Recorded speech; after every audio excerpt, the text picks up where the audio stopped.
Salut à tous et bienvenue dans cette nouvelle vidéo dédiée au volet structure sur Revit. Dans cette vidéo, nous verrons ensemble comment réaliser les cotations et les annotations des armatures dans un élément structurel, principalement le radier. Et ensuite, nous verrons comment réaliser la mise en page pour l'impression. Alors, si vous êtes nouveau sur la chaîne, nous vous demandons de vous abonner et d'activer la cloche de notification pour ne rien manquer de nos prochaines vidéos. Et si vous êtes déjà abonné, nous vous remercions pour votre fidélité.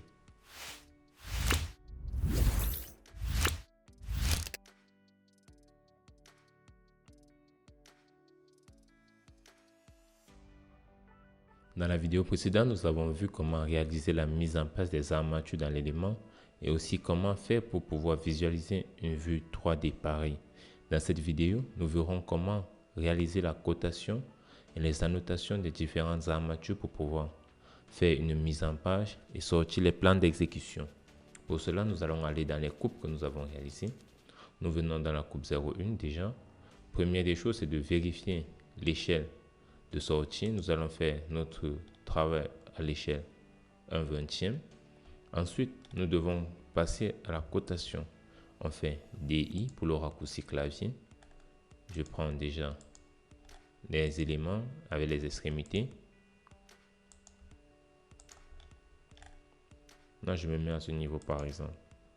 Ensuite, je peux prendre à l'axe.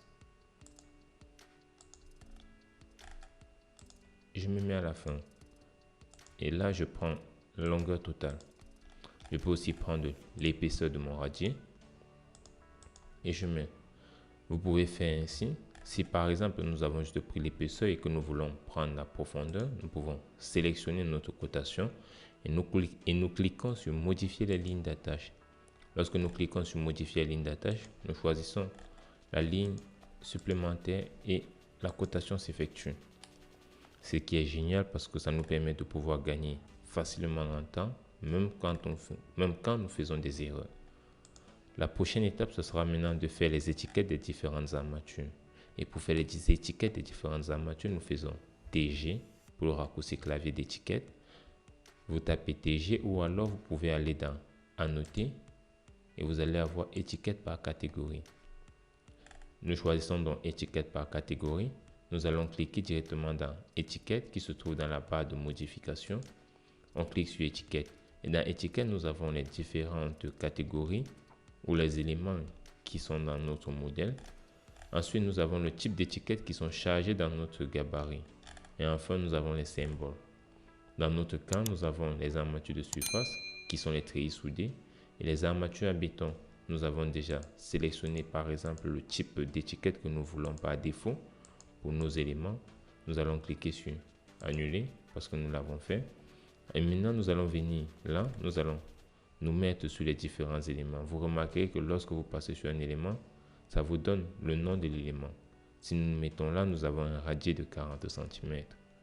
Alors, ce que nous allons faire, c'est déjà de définir le type de treillis soudé que nous avons mis en bas. C'est du ST50C. Nous mettons du ST50C.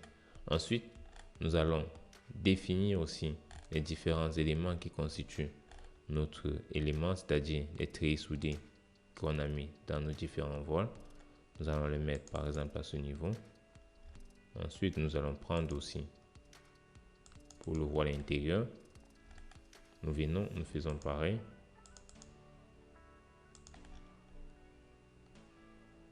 Et nous allons les tirer à ce point.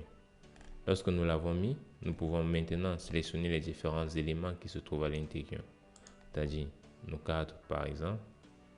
Et nous pouvons déplacer notre souris. Et chaque fois que vous arrivez sur une ligne de correspondance, vous allez avoir des traits interrompus pour vous montrer que c'est aligné. Vous faites un double clic et vous disposez. Là, nous allons prendre aussi les éléments qui se trouvent à l'intérieur de notre cadre. Nous allons le mettre à ce niveau par exemple. On met là, on étire, on sort. Je fais annuler, c'est bon. Ensuite, je fais le prochain élément, j'étire. Une fois que nous avons fait cela, nous pouvons aussi, par exemple, mettre en évidence les barres en U que nous avons réalisées.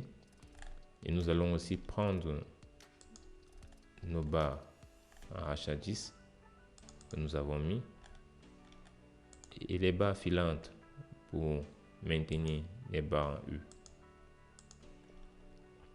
Nous faisons pareil aussi pour les éléments d'armature qui se trouvent de l'autre côté. Nous allons juste mettre à ce niveau les barres en U. Ensuite, nous allons mettre aussi les éléments des raidisseurs. Nous allons prendre à ce point, nous mettons là, et là, nous prenons la prochaine barre. On peut faire annuler, on n'a pas besoin de modifier nos structures.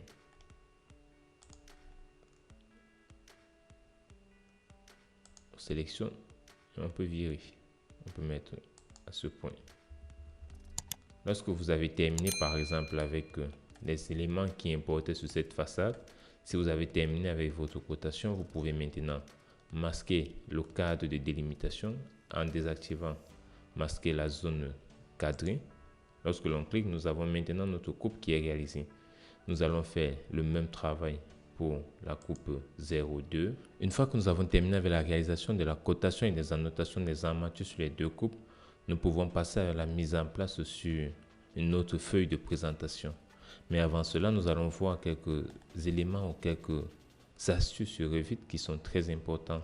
Si par exemple, on se trouve qu'on doit faire une modification sur notre plancher ou bien sur les éléments que nous avons modélisés, supposons que là, par exemple, au lieu d'avoir un jeu d'armature où nous avons un espacement de 200 mm, on va prendre un espacement de 15 cm.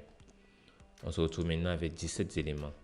Mais lorsque nous avons 17, nous voyons que notre étiquette s'est directement mise à jour et s'est mise à jour automatiquement en fonction des longueurs et de l'espacement aussi. Ceci est très important, cela nous permet d'éviter d'avoir des erreurs lors des modifications de nos cartouches ou bien lorsque nous voulons apporter des éléments supplémentaires. Si par exemple nous voulons avoir du ST25 ou bien du ST50 simple, nous voyons que l'étiquette se met automatiquement à jour. Et si nous allons sur la coupe 1, nous verrons que l'étiquette s'est aussi mise à jour. Ça, c'est très intéressant pour pouvoir réaliser les armatures une fois pour toutes. Maintenant, nous allons passer à la mise en place sur notre feuille de présentation. Lorsque nous voulons réaliser la mise en page pour l'impression, nous venons sur feuille, on fait un clic droit, ensuite on prend une nouvelle feuille. Normalement, vous devez charger le type de cartouche que vous voulez utiliser en cliquant sur charger. Vous allez par exemple utiliser la cartouche que vous voulez. Moi, j'ai déjà téléchargé le type de cartouche que je voulais avec les différents éléments. Nous allons prendre par exemple dans notre cas un A1. On va faire OK. Ensuite, nous voyons que nous avons notre cartouche. Ce qui vous reste à faire, c'est de faire du glisser-déposer de tous vos éléments. Nous allons par exemple prendre là la coupe 1. On fait du glisser-déposer. On dispose. Ensuite, nous prenons la coupe 2. On fait du glisser-déposer. On dispose par exemple à ce niveau. Lorsque j'ai glissé mes coupes, je peux aussi prendre ma vue 3D et faire du glisser-déposer. Je me rends compte que la coupe 3D sort très petite. Je double-clique dans la coupe. Je viens et je modifie par exemple l'échelle pour la visibilité. Je double-clique à l'extérieur, je sors. Je mets par exemple mon modèle à ce niveau. Et là, je me dis, je choisis. Je ne veux pas avoir de titre. Là, j'ai ma coupe 3D que je peux soit disposer à ce niveau ou là. Je sélectionne mes deux coupes. Je vais prendre directement des titres sans ligne. Et la coupe 1, la coupe 2 au 1/20e. C'est intéressant. Ensuite, je pourrais prendre aussi par exemple les plans de structure. Si je prends par exemple le plan de fondation radier, je dispose par exemple à ce niveau, je vois que j'ai mon plan de fondation. Et ça me montre le numéro de coupe. Ici par exemple, là, je vais mettre au 1/50e ou bien au 1/20e aussi, puisque nous avons un petit plan. Je pourrais le mettre au 1/20e. Là, je le dispose au 1/20e. Je double-clique à l'extérieur. Je pourrais le porter pour faire une mise en page. Je choisis aussi un titre sans ligne. La 3D, je vais disposer après. Par exemple, là, je prends fondation. Je mets à ce niveau.